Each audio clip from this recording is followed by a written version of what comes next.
Hi guys, today I'm going to show you how to make a Victoria sponge, and it is so simple. And I'm just going to talk you through the ingredients really quickly. I've got milk, just a couple of tablespoons, 4 eggs, and then 225 grams of the following ingredients: margarine, not butter, some caster sugar, but you could use white granulated, and some self-raising flour, which I've already sifted. And at the back there for later, I've got double cream, really good quality jam, and some strawberries. But you could obviously use raspberries and raspberry jam if you want, but I'm using a wild strawberry conserve. So I'm just going to show you really quickly how to make it. It's super simple and a British classic. The first ingredient to go in is my margarine. The reason that we're using margarine and not butter for this recipe is because you get a much lighter cake, you get a lot more lift if you use margarine over butter. You can obviously use butter if you want to, but your cakes are not going to rise as much and they're not going to be quite as soft, so just bear that in mind. And I'm also using caster sugar here. Mine's got a couple of lumps in it, but it's fine. The only difference really between caster sugar and granulated sugar is that caster sugar is a little bit finer. I tend to use caster sugar for a sponge like this, but you don't have to. I've used granulated and got really good results as well, so it's not the end of the world if you use granulated sugar. And using the paddle attachment, we're going to mix this until it's light and fluffy. This is a plain kind of sponge. You can either do it completely plain or you can add vanilla. I think I will add vanilla to this, but it's really important that you get it light and fluffy because that's kind of the trademark of a Victoria sponge. So you really do need to mix this until it has gone pale and fluffy.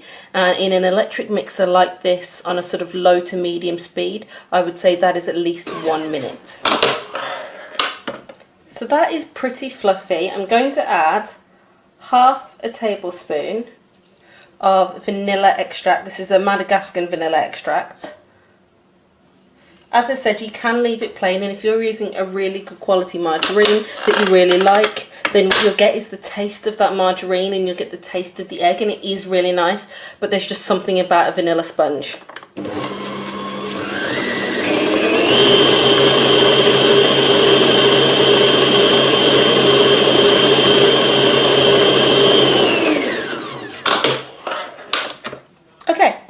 Now there are a couple of ways that you can do this. Some people add the eggs separately and then add the flour. What I like to do is to add half of the flour and half of the eggs. I've actually, a bit more than half there. I've lost count of the amount of times I've made a Victoria sponge. They're so lovely, so simple to make. Definitely give this a go.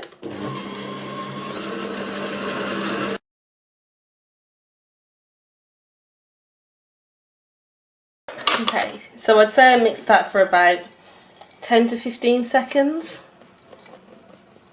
That's all you need. You don't want to overmix. So that's the rest of the flour.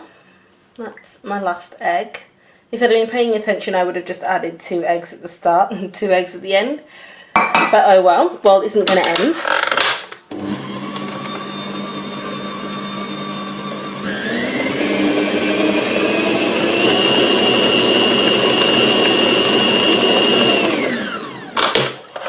You can see that I'm not mixing this for long periods of time.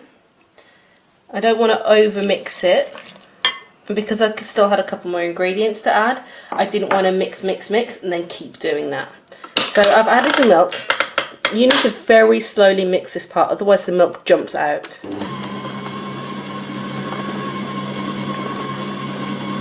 Once it looks like it's quite well incorporated, just turn it up and leave it for about 10-15 seconds until it's really smooth.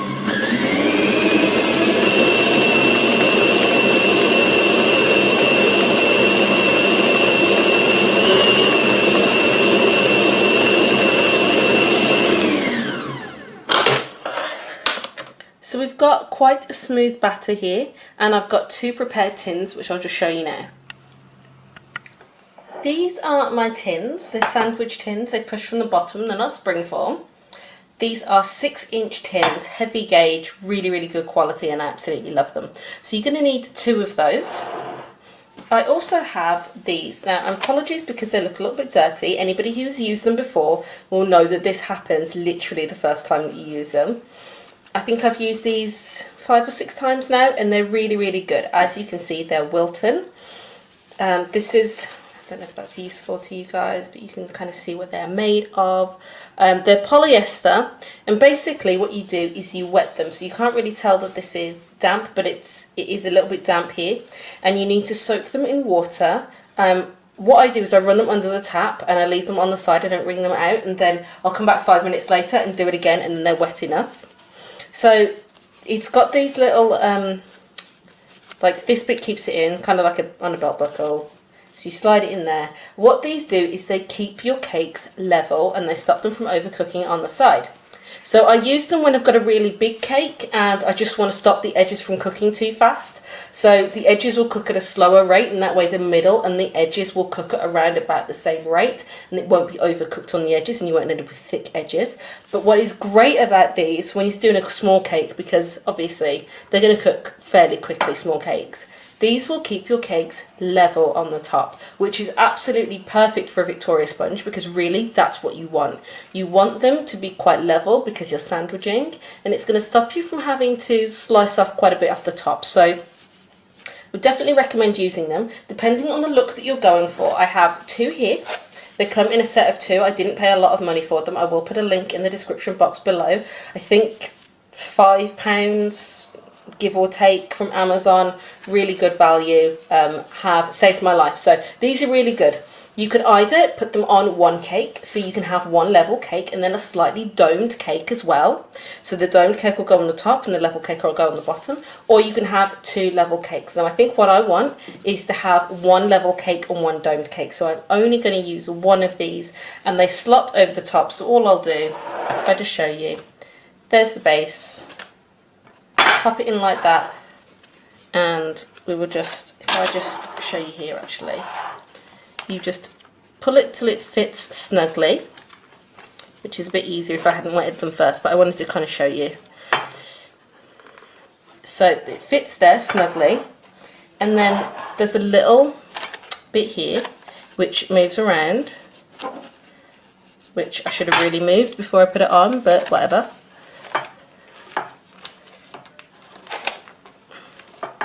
I'm really sorry these look really dirty. It makes them look like I don't clean them, but it's just what happens when they go in the oven. So there it is, it fits snugly. I can pop this in the oven. This is oven safe. I'm not going to burn my house down or anything. And they're really good for making sure that you get a flat cake. So I've got 1 here and 1 here. This one will be the cake that domes on the top. So it'll be quite good to show you an example as well of what they look like, one with and one without. This cake will dome more than this cake. Another good way, if you don't have one of these, is to cook them longer and low.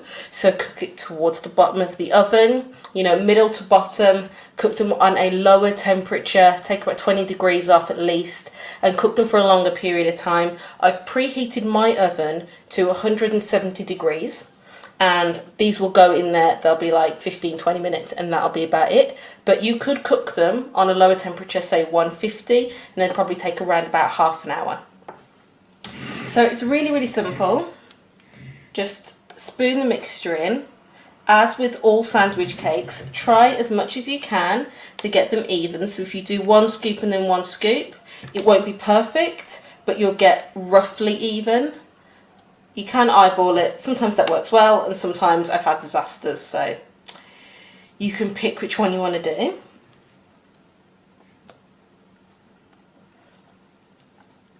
If you're not using sandwich tins, you can put all of this in a 6-inch cake tin, but just bear in mind it's going to take a lot longer to cook. You're probably looking at about 50 minutes.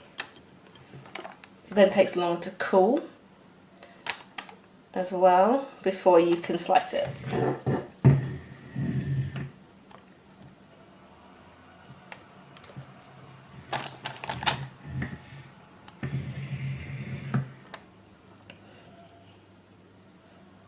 So I'm just pushing it around as you do. Perfect. So these are going to go into the oven. The only thing that I would say is a really good idea to do first is to just do one bang on the table, and all that does is it gets rid of any really big air bubbles. Okay, so there we go. So these are going to go into the oven now, and they'll be in there for about 15-20 minutes, and then I'm going to leave them on a cooling rack for 5 minutes, then take them out of this tin and let them cool a little bit longer. These cannot be warm in any way when you do the centre, and the reason is that we're using fresh cream, and fresh cream, if it comes into contact with a warm cake, will just melt. It'll be a disgusting, horrible mess, and you'll need to start again. The cakes are out of the oven. I've chopped my strawberries, I've got my jam on hand. Here it is, and I'm just going to show you really quickly how to do the cream. You can use a standard buttercream, which is a little bit of milk, icing sugar and butter or margarine, but I much prefer fresh cream, so I'm going to be using some double cream. I do strongly recommend that you use double cream or whipping cream or heavy cream, depending on what you want to call it, but that's going to give you a nice thick cream. I've also got a little bit of vanilla. This isn't actually the best quality one that I've ever used. No offense, Tesco's, but probably wouldn't buy this one again. I think the Sainsbury's one is really, really nice, and I think it's Nelson and Massey. That is my absolute favourite, but it's a little bit pricey and sometimes can be a bit difficult to get your hands on. And then I'm also using some icing sugar. So I don't actually need all of this cream. This is, I think, 300 millilitres, which is about 10.6 fluid ounces. You don't need all of this cream, but because I'm going to be using a mixer, I find it a little bit easier to whip all of the cream, because I need the distance between the whisk and the bottom of my bowl just means that it's just a bit easier if I do the whole lot. So I'll be doing the whole lot of cream. I'll be using about 1 teaspoon of vanilla, and I'm going to use about 3 teaspoons of sifted icing sugar. The icing sugar and the vanilla is completely optional. You can just whip up cream on its own. But I like to just add a little bit of flavour to it. And just a little note, really you want this to be fridge cold. In order to get it to full volume, fridge cold really is the best. You can use a hand whisk, you can use a handheld electric mixer, or you can use a stand whisk, which is what I'm going to be using. And you need to get it to stiff peaks. If you don't, then what will happen is you'll put the second cake on top, it won't be able to hold its form and it'll just come out the sides. So definitely get it to stiff peaks.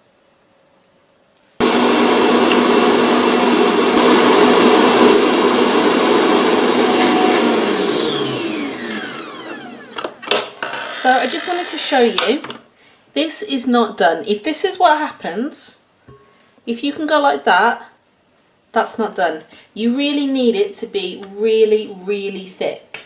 So you need to keep going. In this mixer, that's not actually too long. That's probably about 20 seconds. Okay.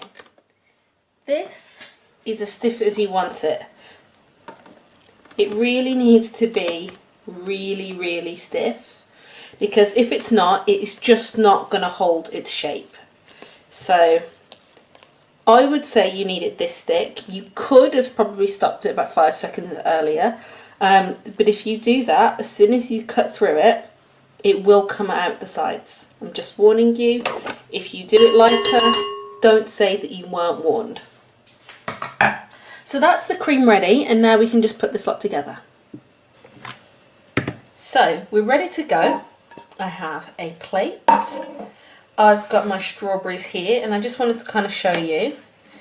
There is no hard and fast rule about how you cut them. You can cut them into quarters, 6, 8. But what you need to be aware of, the bigger your strawberries, the smaller your pieces need to be, because you're going to be sandwiching this in between your cakes, and the bigger the pieces, the harder it's going to be to cut. And I just find it's just a bit better if they're just a little bit smaller. So if you look at it and think, oh, that's a little bit big, then just slice it up. So these are my strawberries. I had 7 strawberries. I have a clean surface here. No hygiene rules being broken here. So I had 7 whole strawberries, and the amount that you need depends on really how big your cake is and how much fruit you want inside it. I've got my conserve here. I did actually pop this in the microwave for about 10 seconds, and that is to make it a lot easier to spread. If you take it straight out of the fridge, you might find that it's a little difficult to spread and you don't get a nice even. So if you warm it up just a little bit, then you'll find that it spreads just a little bit easier. And I've got my cream as well, so we are ready to put it together now. So this is my plate. Actually, if I just show you a little bit more about these cakes. Okay, so you can see here that one is noticeably lighter around the edge than the other. This is the one that had the purple band around it, and this one didn't. So this one has much browner edges than this one. So if I just show you, that's the difference. Okay. I also have on the bottom the sheets, so I need to take these off.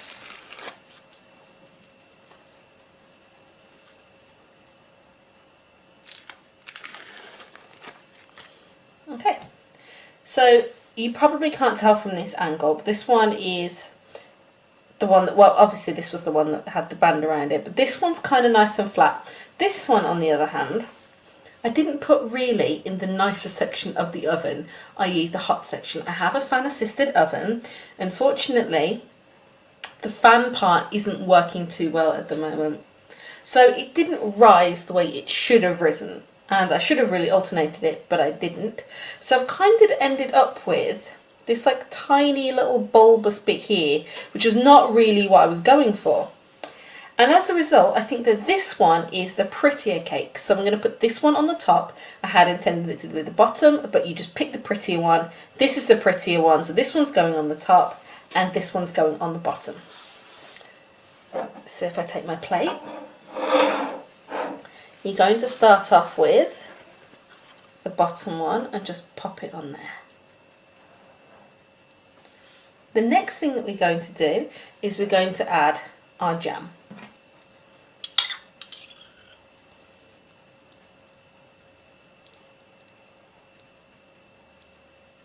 Right, it's really, really important that you don't add too much towards the edge.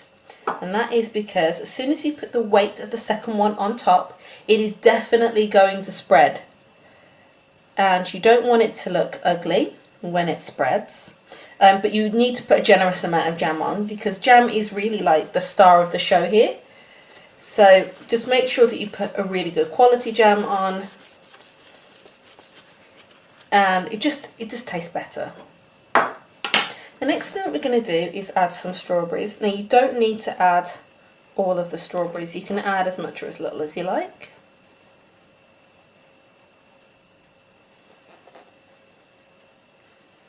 You don't actually need to add fresh strawberries, but I just think that Victoria sponge just tastes better with fresh fruit in it.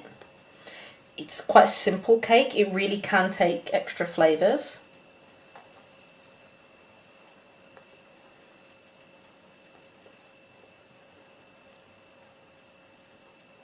Okay, so you can see I've added quite a few there, and I've just managed to get some cream on my hand. Okay, so moving that out of the way, what we're going to do is turn this cake over, and we're going to add some cream. With a Victoria sponge, you really should be very generous with the filling, because it is just a plain vanilla sponge basically, and so it really is nice to have a really decent amount of filling.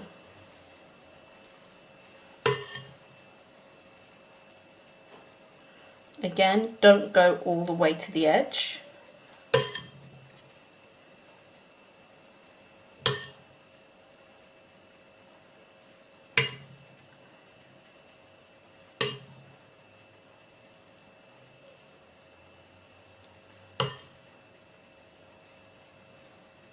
Okay, so that is the cream. As you can see, I haven't gone all the way to the edge. And all we're going to do is flip that over onto this.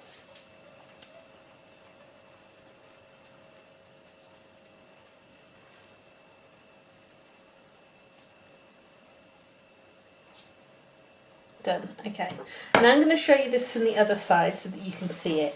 This is a very robust cake, which means you can do thin slices.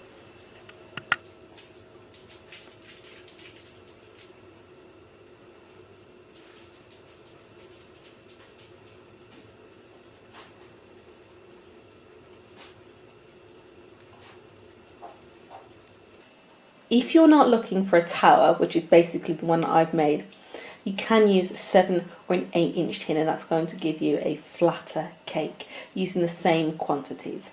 I've just dusted it with a bit of icing sugar and I've popped a few strawberries on top just for aesthetics. So I really hope that you give this a go. I hope that you like this video. Thank you very much for watching. If you liked it and you want to see more, please subscribe. Thank you very much for watching.